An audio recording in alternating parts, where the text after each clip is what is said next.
What's in the box? Oops.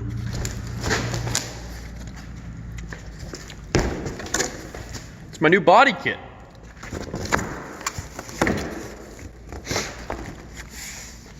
So, okay, I gotta finish my Twizzlers.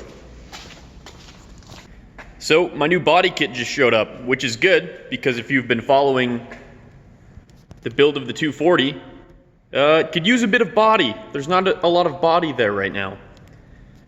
My new kit is a Duraflex Type U, which is a clone of something else, I don't remember what it's called. And I've heard some horror stories about Duraflex products. I'm sure you've heard some stories about Duraflex products. So we're gonna crack this thing open and see how many of those horror stories are true, I guess. Well, I'm sure they're all true. I'm just gonna crack it open and see if I got lucky. First, I want to quickly explain why I bought Duraflex, because some people might chirp me in the comments for not buying a more expensive kit. And the main reason being that I live in Canada, and when you live outside of the US and have to buy car parts from the US, everything is way more expensive than what US buyers would pay. So basically what you have to do is you have to take the price of the car part, convert it from Canadian dollars to US dollars, so add another 30%. Then you have to add shipping, which for a 6-piece body kit is not cheap. And then you have to add customs and duties, which, thanks to certain geopolitical factors, is also not cheap. So by the time the product is in your possession, you've probably paid almost double what it showed up in your shopping cart as on the website. So if I were to buy, you know, like a $2,500 like urethane good quality kit, I would be paying like $4 or $5 grand for it, and it's just not worth it to put on that 240. Maybe if I had a much cleaner 240 shell with a much more powerful engine, sure, spend all my money on a fucking body kit. But right now, I pretty much just need something to cover up all the rust I hacked out. But enough of me talking, let's get into this thing, because already I have some concerns about the packaging, because it looks to be just bubble wrap, but we'll see.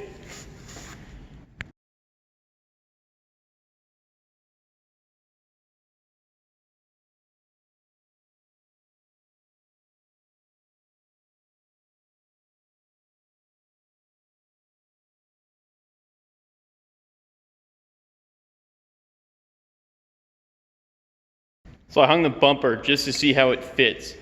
And I am super happy that I picked that style of kit, because I think it looks really sweet.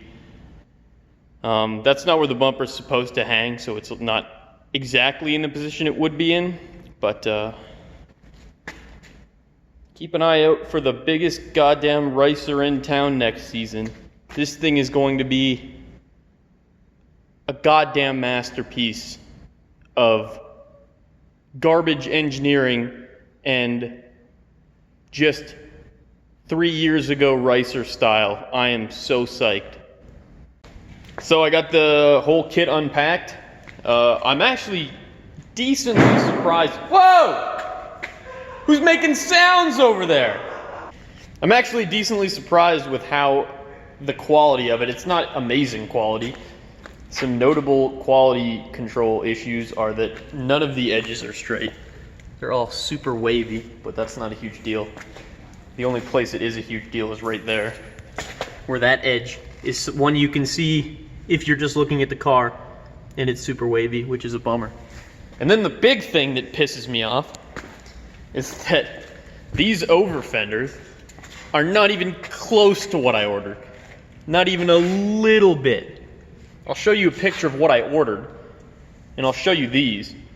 And for starters, it's supposed to be a completely different style. That's not the style I ordered.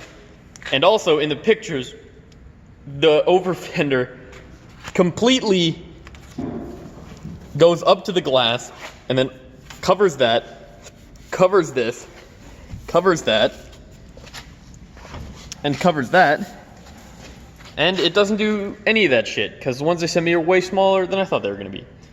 But, I don't know, they were cheap, and I'm not going to go through all the fucking hassle of trying to contact the manufacturer or anything like that, so I'm just going to live with these ones. It's not what I ordered, which is fucking annoying, but it'll work. I don't care.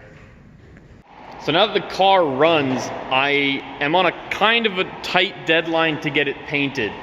I did some painting previously that I'll show right now.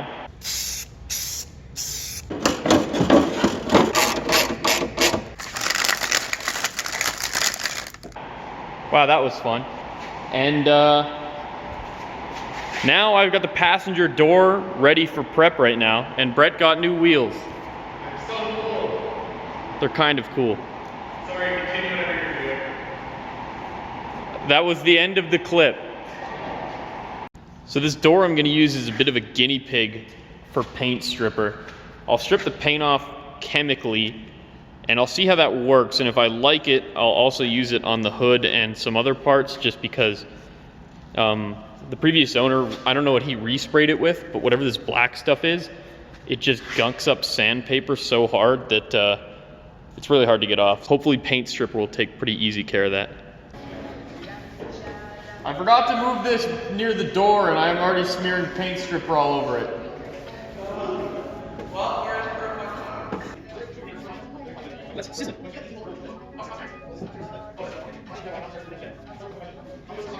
I'm assuming it's like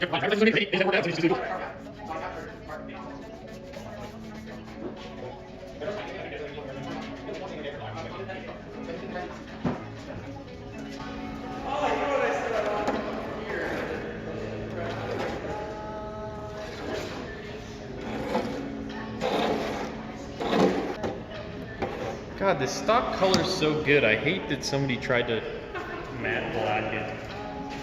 How's it coming off? So good. Especially this shitty top layer, fucking immediately, like... I might have to reapply for this lower layer, but honestly, like the lower layer, I'm pretty fine just sanding down and painting over.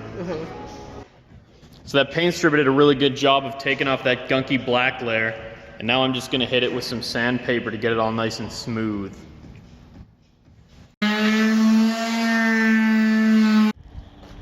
So I like the way the paint stripper is working on that door. So I'm also gonna do my hood with it, which is in really bad shape.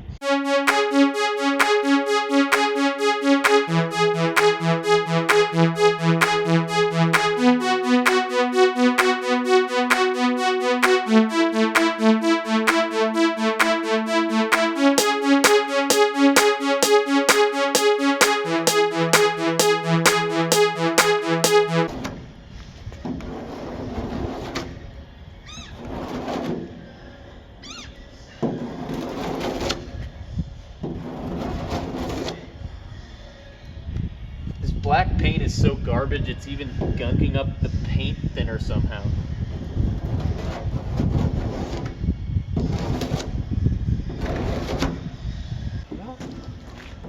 That does not look appetizing. Looks like Steven. Yeah. Are you sure it doesn't look Yes. appetizing?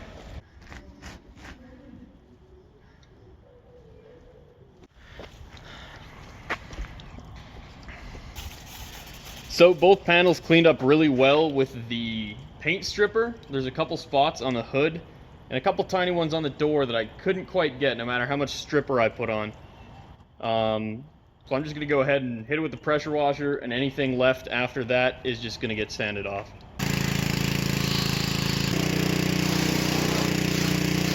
One more round of sandpaper and I was able to get the door looking a lot like a DeLorean. And now I'm gonna flip it over and pull the rubber off and paint the whole back side of the door like I did the other one.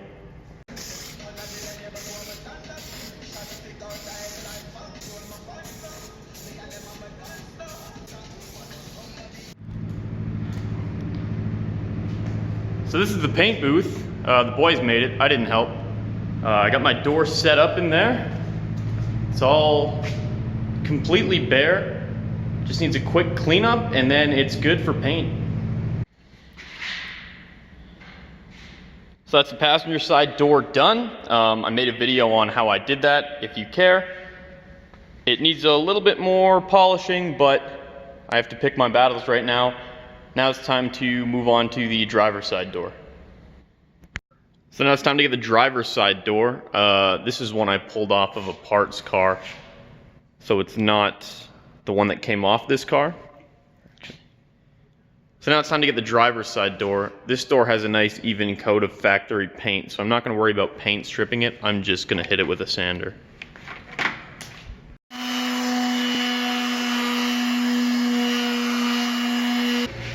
That's the driver's side door ready for paint. This one needed a little bit of Bondo work because it had a couple door dings, but nothing really major.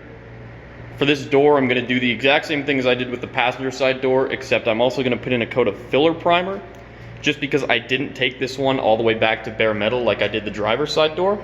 So filler primer will just save me from, in case there's any small scratches in the paint that I've missed, but I think that's a very smooth surface I've got. I don't think it's super necessary, it's more of a precaution than anything.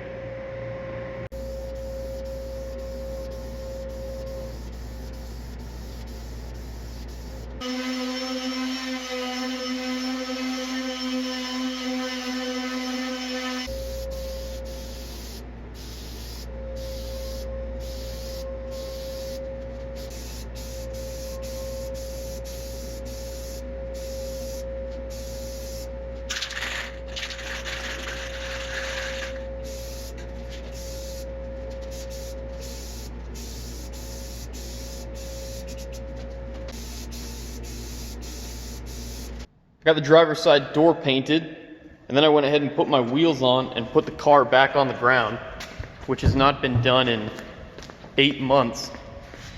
So that's like the first time that it's actually sitting that low. I'm not even used to it.